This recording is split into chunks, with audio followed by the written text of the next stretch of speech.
The film begins by showing the year 2003, when a man named Dae-soo tries to prevent a man from jumping off the roof because he wants to tell his life story to the man. It turned out, in 1988, Dae-soo was arrested by the police for being drunk and causing a disturbance in a public facility. Even while in custody, Dae-soo continued to act out, claiming he needed to go home immediately to celebrate his daughter's birthday.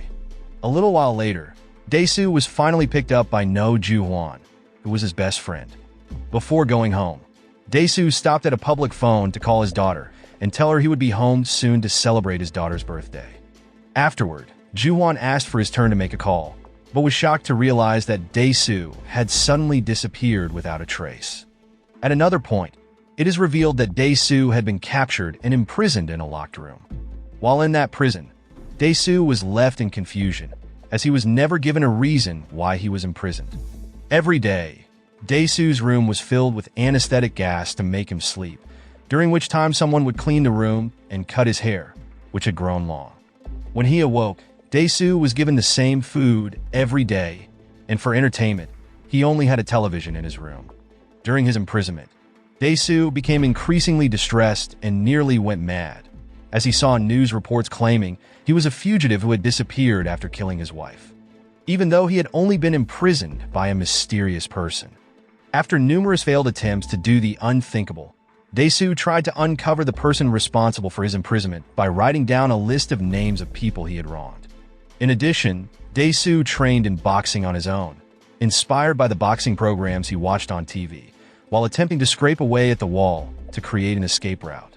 In the 15th year of his imprisonment, Dae-soo successfully broke through the wall using a simple tool, but he could not escape because his room was too high up. Moreover, the anesthetic gas was sprayed again, causing Dae-soo to fall asleep. Even worse, without realizing it, Dae-soo had been hypnotized to imagine being in a meadow. When he awoke, Dae-soo was truly in the middle of a grassy field on the rooftop of the building, where he saved the man who was about to do the unthinkable.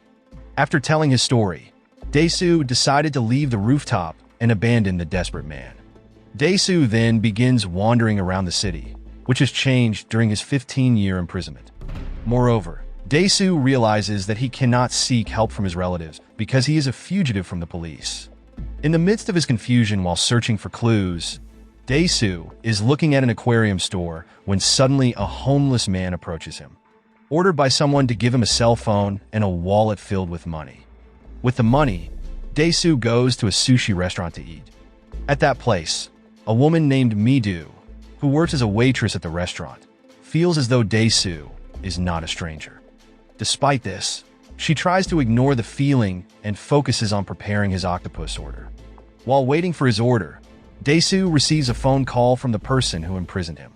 Dae-soo then starts guessing the names of people he had conflicts with in the past, but none of the names belong to the person who locked him up. Instead, the perpetrator claims that he is someone who has been conducting research on Dae-soo's life. Hearing this, Dae-soo becomes even angrier because he receives no answers, and the perpetrator immediately hangs up the phone. Out of frustration, Dae-soo takes out his anger by eating the live octopus, which causes him to pass out. When he wakes up, Dae-soo finds himself in Mi-do's apartment, where she has been taking care of him. Mi-do then confesses that she likes Dae-soo, but she doesn't want to rush into a relationship with someone she has just met. While Dae-soo stays there, Mi-do learns more about his life, bringing them closer together. Moreover, Mi-do understands the loneliness Dae-soo has suffered. Because of this, Mi-do decides to help Dae-soo uncover the mystery of his life. Mi-do starts by searching for information on the whereabouts of Dae-soo's daughter, who has apparently been adopted by a Swedish family. Dae-soo becomes even more heartbroken after learning that his daughter is overseas, which makes him hate the person who imprisoned him for so many years even more. To track down the person who captured him, Dae-soo attempts to find other clues by searching for the food he ate every day for 15 years in prison. One by one, Dae-soo tries the same dish from different restaurants, but none of the food tastes exactly like what he was given in prison. While Dae-soo is busy searching for clues about the food he ate during his imprisonment, Mi-do unknowingly communicates with her online friend, who turns out to be the mysterious person who has been watching over Dae-soo all this time. When Dae-soo discovers this, He becomes furious and concludes that Mi-do is completely untrustworthy. On another occasion, Dae-soo finally finds a restaurant that serves a dish with the same taste as the food he ate during his time in prison. Without hesitation, Dae-soo follows the restaurant's delivery person, who turns out to be delivering food to a mysterious prison. Upon arriving at the prison, Dae-soo meets the warden, named Park Cheol-woong, to ask about the person who imprisoned him. When Cheol-woong doesn't give a clear answer, Dae-soo becomes frustrated and decides to torture him as a way to vent his anger after being imprisoned for 15 years. Even though he is severely beaten, Cheol-woong continues to claim that he does not know who imprisoned Dae-soo. The only clue he has is a phone recording of his conversation with the person who locked Dae-soo up. Without hesitation, Dae-soo takes the recording and drags Cheol-woong out of the room. While walking through the corridor, Cheol-woong's subordinates are seen preparing to attack Dae-soo. Instead of showing fear, he calmly orders some of Cheol-woong's men to help their boss, who is starting to lose a lot of blood. Seeing that Cheol-woong's men are distracted, Dae-soo swiftly fights them off by himself. Although he is severely injured after being stabbed, Dae-soo, driven by his desire for revenge, continues to battle Cheol-woong's men until he successfully escapes the prison building. With a stab wound in his body, Dae-soo staggers along the sidewalk until he is helped by a man named Lee Woo-jin, who then hails a taxi to take Dae-soo home. In a semi-conscious state, Dae-soo becomes curious about Woo-jin, who seems to know him. However, Dae-soo is unable to ask any questions because his body is weakening from blood loss. When Dae-soo regains consciousness, he finds that Mi-do has taken care of him at her house. Once he begins to feel better, Dae-soo plays the phone recording he got from the prison and discovers that he was in prison for 15 years simply for talking too much. This reason confuses Dae-soo, leaving him still questioning the meaning of everything. The next day, Dae-soo meets Ju-hwan, who now works as an internet cafe attendant. Dae-soo tells Ju-hwan about the contents of the recording, prompting Ju-hwan to ask Dae-soo if he can remember any past incidents where he might have caused significant trouble with someone. Dae-soo then asks Ju-hwan to help track down the identity of the person behind the email address that had been spying on him. While waiting for information on the account owner, Dae-soo decides to return to Mi-do's apartment and interrogate her, suspecting that she might be conspiring with the person who kidnapped him. During the interrogation, Dae-soo receives word from Ju-hwan that the owner of the email account he's been searching for lies in an apartment across from Mi-do's place. This shocks Dae-soo, as it means that even while staying with Mi-do, he has been watched by the person who imprisoned him. Without hesitation, Dae-soo rushes to the apartment across the street, where he encounters Woo-jin and his bodyguard, Mr. Han. At that moment, Dae-soo is taken aback because Woo-jin is the man who had helped him on the street the day before. Although his anger peaks after Woo-jin confesses to being his captor, Dae-soo cannot bring himself to kill Woo-jin because he still doesn't know why he was imprisoned. Amid the confusion, Woo-jin expresses his delight at having toyed with Dae-soo to the point where he has lost everything, leaving only revenge in his heart. Before leaving, Woo-jin tells Dae-soo that he will continue to feel loss and pain even if he manages to exact his revenge.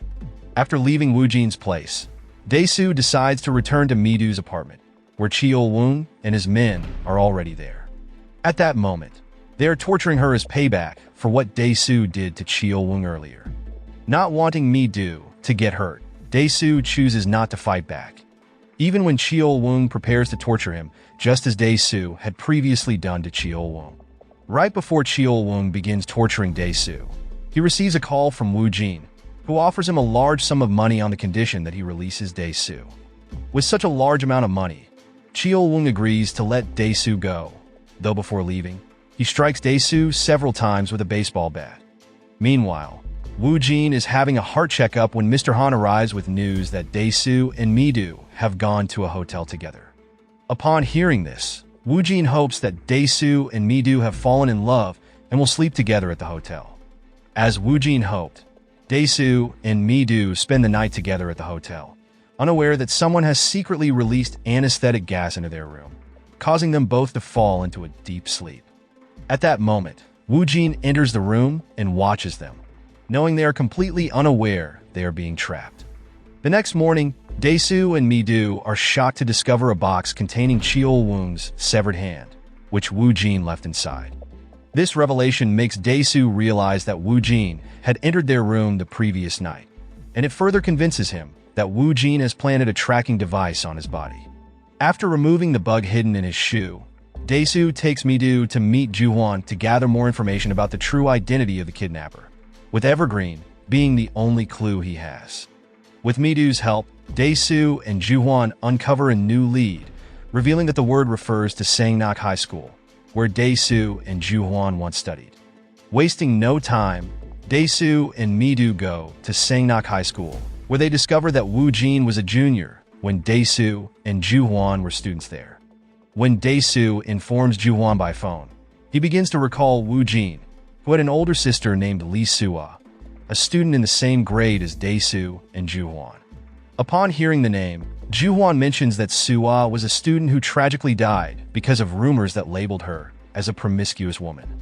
Unfortunately, Dae-soo wasn't aware of the incident, as Soo-ah died after he had transferred to another school. Meanwhile, Wu Jin was at Ju-hwan's internet cafe and overheard his conversation with Dae-soo. Furious after hearing about Soo-ah's death, Wu Jin snapped a CD from the computer and repeatedly stabbed Ju-hwan with it, killing him. Wu Jin then confessed to Dae-soo that he killed Ju-hwan because he couldn't bear the pain of losing his sister due to the gossip that spread in their school back then. Upon learning that Wu Jin had killed Ju-hwan, Dae-soo vowed to protect Mi-do and sought help from Cheol-woong.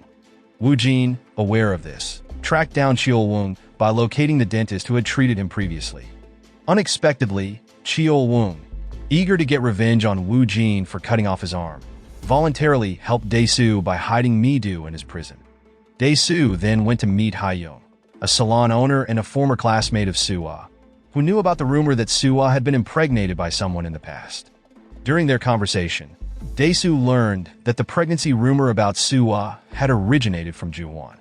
At that moment, a salon customer entered, triggering the doorbell sound, which reminded Dae-soo of his past at the schoolyard when he saw Soo-ah riding a bicycle, ringing the bell. Back then, Soo-ah introduced herself to Dae-soo, who was quite popular among the female students. Later, while alone in his classroom, writing a farewell note before transferring schools, Dae-soo noticed a boy running toward the school's storage room.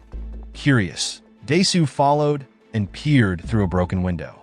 To his surprise, Dae-soo saw the boy having an intimate encounter with Soo-ah, who quickly noticed him. Shocked by what he saw, Dae-soo fled the scene.